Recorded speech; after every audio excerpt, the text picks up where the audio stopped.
আসসালামু আলাইকুম ভিউয়ার্স, আমি Saiful Islam, best water technology. আমি এখন বর্তমানে অবস্থান করতেছি বৃহত্তর নোয়াখালী লক্ষ্মীপুর জেলার রামগঞ্জ। আর রামগঞ্জে আমরা এখানে একটা সেন্ট্রাল ড্রিঙ্কিং ওয়াটার প্ল্যান্ট স্থাপন করে দিয়েছি।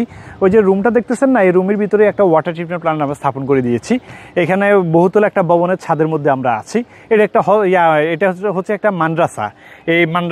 এই মাদ্রাসার মধ্যে যত স্টুডেন্ট আছে, শিক্ষক আছে, সবাই এই ওয়াটার ট্রিটমেন্ট প্ল্যান্টটা এখানে স্থাপন করে দেওয়ার পরে এখানে পাইপের মাধ্যমে প্রত্যেকটা ফ্লোরে আলাদা আলাদা করে পানির লাইনের কানেকশন দেওয়া আছে এবং কি পাকঘরও পানির লাইনের কানেকশন দেওয়া আছে। এই বিশুদ্ধ পানিগুলা দিয়ে তাদের পাকশাক হচ্ছে, তারা পানিগুলা খাচ্ছে, বিভিন্ন কাজে তারা ব্যবহার করতেছে। তো চলেন আমরা আপনাদেরকে দেখাবো আমরা কি ধরনের মেশিন ওনাদের এখানে স্থাপন করে দিয়েছি। আসেন, এই যে দেখেন আমরা এখানে একটা মোটর দিয়েছি, তারপরে এখানে একটা মাল্টিমিডিয়া ফিল্টার দিয়েছি, এখানে একটা অ্যাক্টিভেটেড কার্বন ফিল্টার দিয়েছি, তারপরে এখানে একটা ওয়াটার সফটনার ফিল্টার দিয়েছি। তার পরবর্তীতে আমরা এখানে একটা রিভার্স অসমোসিস সিস্টেম আরও মেশিন দিয়েছি, যেটাকে সংক্ষিপ্তে আরও বলা হয়। আরও মেশিন দিয়েছি। এই আরও মেশিনে পানিটা ঢুকার পরে পানিটা সম্পূর্ণ দুইটা ভাগ আলাদা হয়ে যাচ্ছে। আলাদা হয়ে একটা বিশুদ্ধ পানি গিয়ে এই তাইওয়ানের স্টেনলেস স্টিলের একটা ট্যাঙ্কি আমরা দিয়েছি। এই ট্যাঙ্কিতে পানিটা জমা থাকতেছে, আর একটা ময়লা পানি আলাদা ড্রেন লাইন দিয়ে এটা ড্রেন হয়ে বাইরে কিন্তু চলে যাচ্ছে।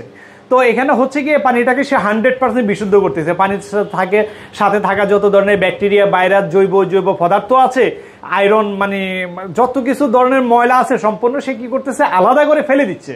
ফেলে দিয়ে বিশুদ্ধ পানিটা গিয়ে ট্যাঙ্কিতে জমা থাকতেছে। পরে এখানে লাইনের মাধ্যমে বিভিন্ন ফ্লোরে বাচ্চারা ওখানে গ্লাস করে পানি খাচ্ছে, ভাতের সাথে বিভিন্ন সময়ে বা নাস্তার সময় বিভিন্ন সময় বিশুদ্ধ পানিগুলা খাওয়ার প্রয়োজন পড়ে, তো এখান থেকে সংগ্রহ করতেছে। আর এখানকার যে কিচেন, এটা হচ্ছে আবাসিক এবং কি অনাবাসিক। এখানে ছাত্ররা কিন্তু রাতেও থাকে। তো আর এখানে যেখানে পাকঘর, যেখানে পাকশাক করা হচ্ছে, বিশুদ্ধ পানি দিয়ে পাকশাক করা হচ্ছে।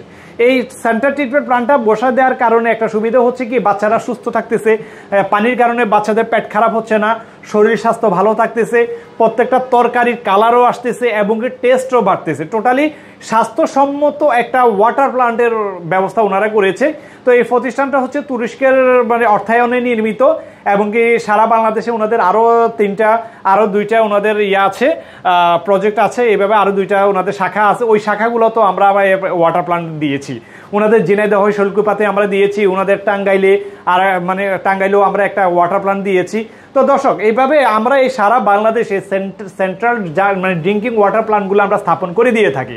আপনারা অনেকেই আছেন যারা আমাকে প্রতিনিয়ত ফলো করেন বা আমাকে দেখেন, যাদের এইভাবে গার্মেন্টস বলেন, স্কুল, কলেজ, মাদ্রাসা, অফিস, আদালত, আবাসিক ভবন, যেখানে চান না কেন এই সেন্ট্রাল ড্রিঙ্কিং ওয়াটার প্ল্যান্টগুলো আমরা সারা বাংলাদেশে যে প্রান্তেই হোক না কেন স্থাপন করে দিয়ে থাকি। আপনাদের যাদের প্রয়োজন তারা আমাদের স্ক্রিনে দেওয়া নাম্বারে যোগাযোগ করতে পারেন, অথবা সরাসরি আমাদের ঢাকা অফিসে চলে আসতে পারেন। আপনাদেরকে আমি আরও ভালো করে একটু দেখাচ্ছি।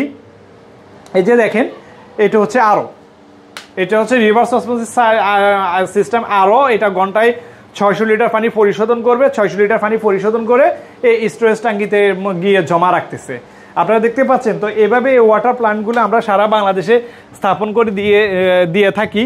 এই যে এখানে ওনাদের পানির লাইনের মাধ্যমে দেখেন, এই যে পানির লাইন, এই পানির লাইনের মাধ্যমে ওই যে বিল্ডিংয়ের সাইড দিয়ে নেমে গেছে, দেখতে পাচ্ছেন?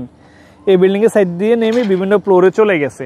তো এটা হচ্ছে একটা মাদ্রাসা, তুরস্কের অর্থায়নে নির্মিত একটা তত্ত্বাবধানের একটা মাদ্রাসা। ওনাদের মাধ্যমে এগুলা পরিচালিত হয়। ওই যে মাদ্রাসার মাঠ দেখতেছেন, বাচ্চারা খেলতেছে। খুবই সুন্দর একটা মাদ্রাসা। বাংলাদেশে যতগুলো মাদ্রাসা আছে আমি জানি না, আমি বেশি একটা মাদ্রাসা দেখার আমার সুযোগ হয়নি।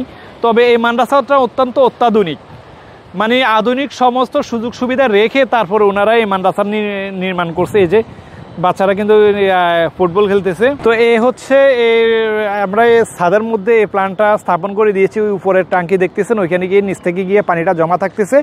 সেখান থেকে পানিগুলো পরিশোধন হয়ে স্টিলের ট্যাঙ্কিতে জমা থাকে, ওইখান থেকে সারা বিল্ডিংয়ে সাপ্লাই হচ্ছে। তো দর্শক, আজ এ পর্যন্ত। সবাই ভালো থাকবেন। আসসালামু আলাইকুম।